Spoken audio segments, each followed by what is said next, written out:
When you're working with many images inside of your layout, you may want to be able to track those particular images. You want to know where they came from, and you also want to know if they're embedded or if they're linked, so on and so forth. I'm going to continue working with the same document that I was using in the previous movie. I already have a few images. Some of them are linked and some of them are embedded. For example, these two images are embedded, and this one right here is a linked image. Well, if you want to be able to track your images, you can do so through the Links panel. I'm going to go to the Window menu and scroll down over here to where it says Links.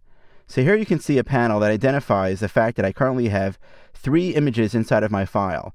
The ones that have an icon here indicate that these images are embedded. This one over here is a linked image. It does not have the icon next to it, and it also identifies this as being a Photoshop file. I see the file name right here.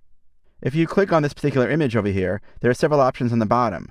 This one over here is called Relink. I can choose to swap this image, for example, with another image. I can go over here where it says Go to Link. This will actually highlight and select that particular image for me in a very complex document, or in a document that maybe has several artboards inside of it. I may not be able to quickly identify where an image is used. By going to the Links panel, highlighting a particular image, and then choosing this option, Go to Link, it quickly identifies where that image is inside of my document.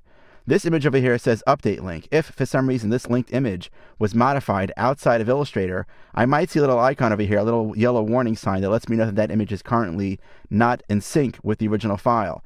Clicking on this icon would allow me to update that particular link. Finally, there's another option here called Edit Original, and we'll get to that option shortly in a later movie in this chapter.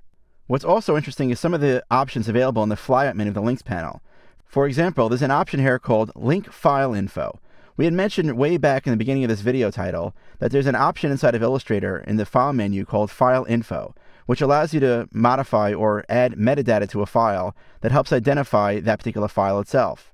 Well, images themselves can also contain metadata. Well, once you place that image inside of Illustrator, you may want to find out what some of that metadata is. For example, is that image copyrighted? Was it taken with a certain type of camera or from a certain photographer? Since that metadata is available inside of the photograph, you can actually access that right here inside of Illustrator.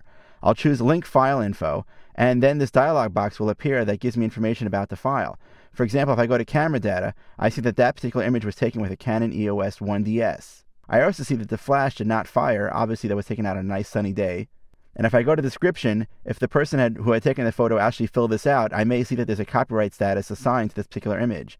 Notice that these fields are not editable. They're read-only, so I could see the information about that particular image. Let me click OK to come out of that. Now that we understand what the Links panel does, let's see what Edit Original does.